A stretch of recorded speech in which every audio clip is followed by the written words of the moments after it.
سورۃ الحجر کی آیت نمبر 99 آخری آیت میں بھی آیا ہے وَاعْبُدْ رَبَّكَ حَتَّى يَأْتِيَكَ الْيَقِينُ، اپنے رب کی عبادت کرتے جاؤ یہاں تک کہ تمہیں یقین نصیب ہو جائے، تمہیں موت آ جائے۔ تمام نے اس یقین کا ترجمہ موت کیا ہے۔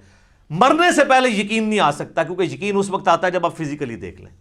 تو یہی تو آپ کو انعام ہے، ان الذین یخشون ربهم بالغیب لہم مغفرۃ واجر کبیر، جو بغیر دیکھے اپنے رب سے ڈرتے ہیں ان کے لیے ہے مغفرت اور بہت بڑا اجر۔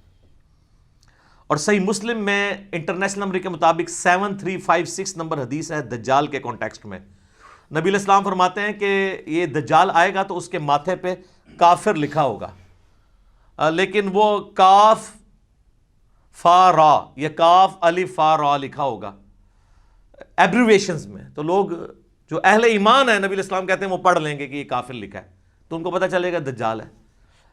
دوسرے لوگ نہیں پڑھ پائیں گے، چاہے مومنین میں بھی منافقین ہوئے، اور وہ ہو سکتا ہے کاف سے کشف پڑھ لیں، الف سے الہام پڑھ لیں، فا سے فیض پڑھ لیں، اور را سے روحانیت پڑھ لیں، کہ جی یہ تو بہت بڑے بزرگ ہیں۔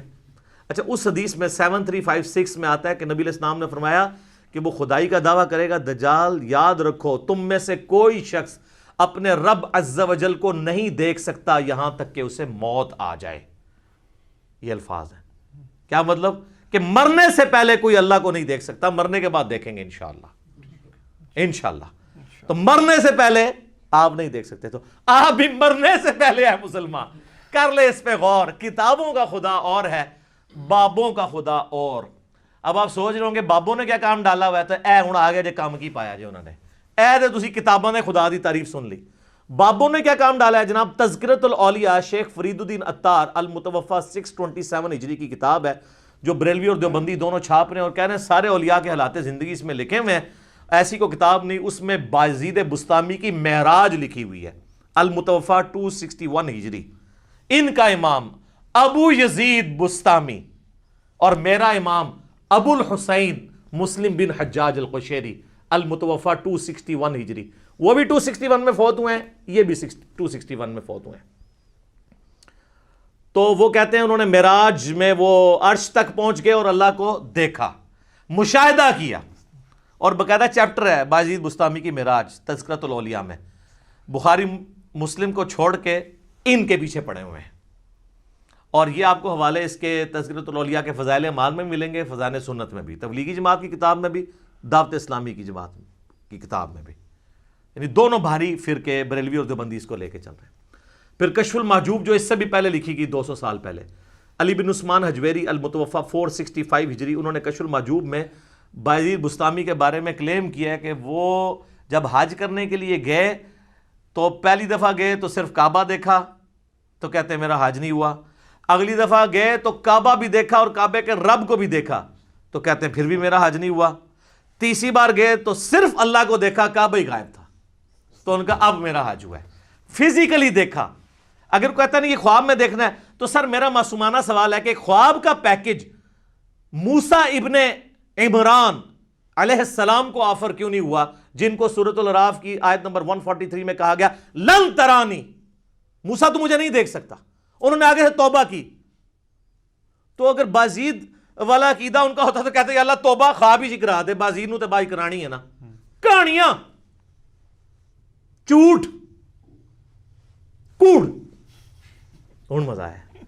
حضرت ابو ہریرہ نو بھی غصہ آندا سی تو اپنی حبشی لینگویج وچ بولدے سن، کوڑ، پنجابی کہتے ہیں جھوٹ نو۔ اچھا جی، شیخ زکریا کاندلوی نے کتاب لکھی ہے فضائل حج۔ حاجیوں کو تبلیغی جماعت والے بچارے میرے بولے بھائی، تبلیغی جماعت میری جماعت ہے، کافی سارے لوگوں کو اب بات سمجھ آ گئی ہے الحمدللہ، ہم محبت کرتے ہیں ان کے جذبے کی، لیکن یہ کچھ آپ کی کتابوں میں میرے بھائی لکھا ہوا ہے۔ فضائل حج میں لکھا ہوا ہے، سر اتنا مزیدار واقعہ ہے یہ، ابھی تک ویسے میں نے نا کسی ویڈیو میں بیان نہیں کیا، آج آپ سنیں اور مزہ لیں۔ وہ لکھتے ہیں کہ جی محدث عبد الرزاق مسجد نبوی میں بیٹھ کے درس حدیث دے رہے تھے۔ آپ پتہ محدث عبد الرزاق کون ہے؟ امام بخاری اور امام مسلم کے استاد ہیں جی، بخاری مسلم نے ان سے حدیثیں لی ہوئی ہیں محدث عبد الرزاق سے۔ یہ وہی ہیں جن کی مصنف عبد الرزاق ہے، دو ہیں نا کٹھی لکھی کی، مصنف ابن ابی شیبہ اور مصنف عبد الرزاق. سر اے او جے اے عبد الرزاق تھوڑا کرکٹر نہیں ہے پاویں سمجھو. محدث عبد الرزاق بیٹھے ہوئے 3 صدی ہجری کے اندر بڑے اماموں میں سے وہ حدیثیں بیان کر رہے ہیں. تو وہ کہتے ہیں ایک بزرگ کا بیان ہے کہ ان کو حضرت خضر علیہ السلام کی ملاقات ہوئی. حضرت خضر علیہ السلام کے اوپر میرا کلپ دیکھ لیں, اللہ فضل تب یہ صاف ہو جائے گی. تو کہتے ہیں وہ بزرگ کہتے ہیں کہ مجھے ایک دن خضر کی ملاقات ہوئی مسجد نبوی میں. تو میں نے کہا کہ خضر یہ بتائیے آج تک آپ کو کوئی ایسا شخص ملا ہے جو مرتبے میں آپ سے بھی بڑا ہو؟ ہائے ہائے ہائے. ان کا ہاں جی ایک بندہ ملا ہے. ان کا جی کیسے؟ وہ کہتے ہیں جی ایک دن میں مسجد نبوی میں تھا. اچھا, حضور کی پوری زندگی میں حضرت خضر کو توفیق نہیں ہوئی ہے مسجد نبوی میں جانے کی, جو ان کے خضر ہیں جھوٹے. حضور کی وفات کے بعد وہاں حالانکہ قرآن میں تو سورہ آل عمران میں حکم تھا کہ اے پیغمبروں جب میرا پیغمبر آ جائے تو تم نے اس کی مدد بھی کرنی ہے. نہ غزوہ بدر لڑی, نہ احد لڑی, نہ خندق لڑی. حضور دی وفات تو بعد مسجد نبوی بیٹھے نے. اچھا جی کہانی ہے نا, خضر تو وہ ہے ہی نہیں ہے, میں نے بتایا, وہ آپ لیکچر میں دیکھ لیں. کہتے ہیں جی وہ حضرت خضر کہتے ہیں کہ ایک شخص بیٹھا ہوا تھا, محدث عبد الرزاق حدیثیں بیان کر رہے تھے اور پاس ہی ایک نوجوان جو ہے نا وہ اپنا سر اپنے گریبان میں ڈالے بیٹھا ہوا تھا. تو ظاہر ہے یہ صوفی ہوتے ہیں نا جو یہ کام کرتے ہیں, قرآن حدیث کا درس ہی سن نہیں سکتے کیونکہ ان کے خلاف ہے, علم و بس کرنی ہو یار.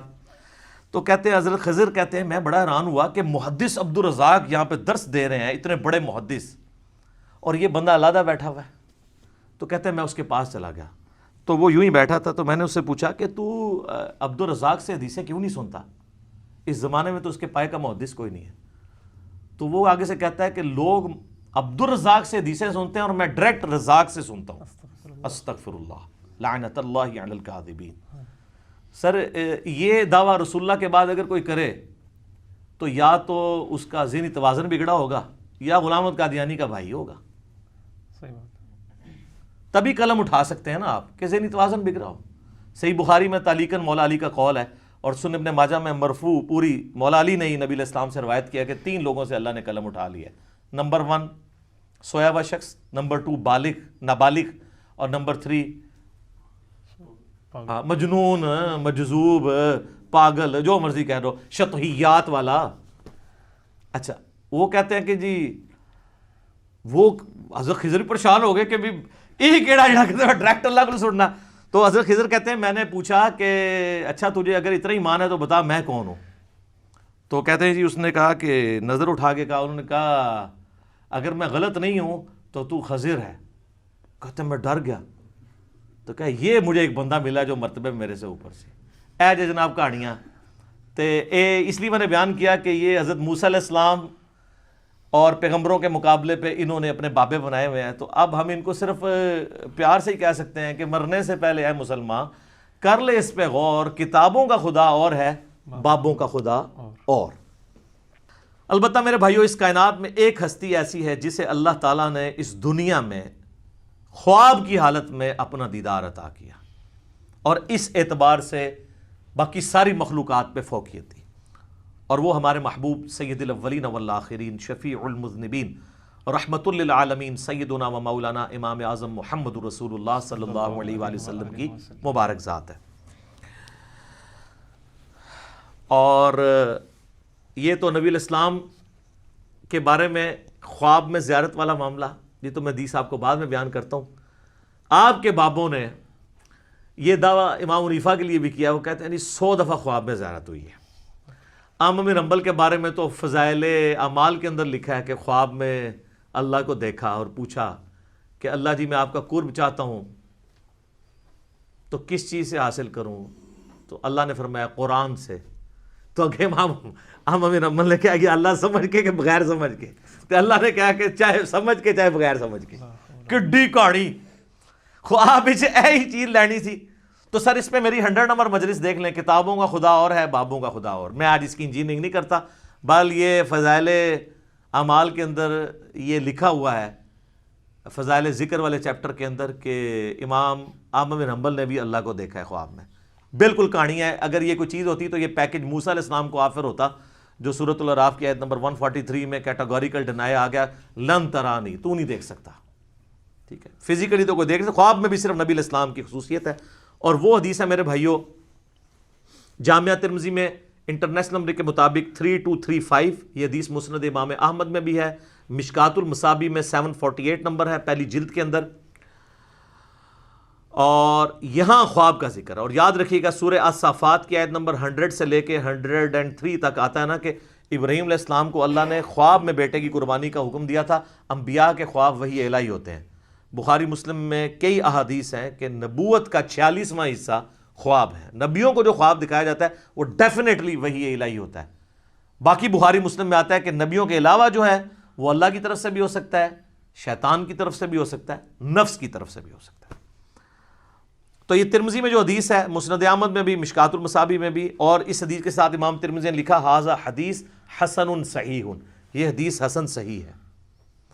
اور امام ترمذی نے ساتھ لکھا کہ میں نے اپنے استاد امام محمد بن اسماعیل بخاری، امام بخاری سے پوچھا تو انہوں نے بھی فرمایا کہ یہ حدیث صحیح ہے، اگرچہ بخاری میں نہیں ہے لیکن اس حدیث کو امام بخاری نے بھی صحیح کہا ہے، امام ترمذی نے بھی صحیح کہا، شیخ البانی نے بھی صحیح کہا، شیخ شعیب ارنوت نے بھی صحیح کہا، شیخ زبیر لیزئی نے بھی صحیح کہا رحمہم اللہ اجمعین۔ بڑی لمبی حدیث ہے، میں اکثر بیان کرتا ہوں، جس میں نے وہ دعا بھی آپ کو بار بار کہی ہے کہ یاد کرو، اللہم انی اسألک فعل الخیرات و ترک المنکرات۔ اس میں الفاظ ہیں جو آج کی ضرورت ہے کہ میں نے خواب میں اپنے رب کو بڑی خوبصورت صورت میں دیکھا، اور پھر یہ بھی الفاظ ہیں کہ اللہ تعالیٰ نے میرے دونوں شانوں کے درمیان اپنا ہاتھ مبارک رکھا، اور میں اس کی تشبیہ بھی نہیں دوں گا کیونکہ لیس کمثلہ شیء، اللہ کی مثل کوئی شے نہیں، حتیٰ کہ میں نے اس کی انگلیوں کے پوروں کی ٹھنڈک اپنے قلب پہ محسوس کی جیسا کہ اس کی شان کے لائق ہے۔ باقی لمبی حدیث ہے لیکن اس میں سے یہ پورشن میں نے بیان کرنا تھا کہ خواب میں نبی علیہ السلام کو زیارت ہوئی ہے۔ اب یہاں پہ یاد رکھیے گا ایک بہت میں آپ کو کریٹیکل پوائنٹ دینے لگا ہوں، اگر کوئی شخص اللہ ہی کو دیکھ لے تو اب کائنات میں کوئی غیب ایسا رہ گیا جو اس کے لیے اٹریکٹیو ہو، اس سے بڑی تو کوئی چیز نہیں ہے۔ تو پھر قیامت والے دن نبی علیہ السلام کے لیے اللہ نے کیا انعام رکھا ہوا ہے؟ آپ کو تو دنیا میں مل گیا سب کچھ، ہمیں تو کہا گیا نا سورۃ الملک کی آیت نمبر 12 میں ان الذین یخشون ربہم بالغیب لہم مغفرۃ و اجر کبیر، جو بن دیکھے اپنے رب سے ڈرتے ہیں ان کے لیے مغفرت اور بہت بڑا اجر ہے۔ اور آپ نے سن لیا کہ جنت میں اللہ کا دیدار، قیامت میں اللہ کا دیدار۔ تو نبی علیہ السلام نے اگر دنیا میں ہی اللہ کو دیکھ لیا تو نبی علیہ السلام کے لیے پھر کون سا انعام رہے گا؟ تو اس کے اندر امپلائیڈ ہے کہ نبی علیہ السلام کے لیے انعام یہ ہے کہ دنیا میں دیکھا ہے خواب کی حالت میں، فزیکل ہی نہیں دیکھا، دل کی آنکھوں سے دیکھا ہے۔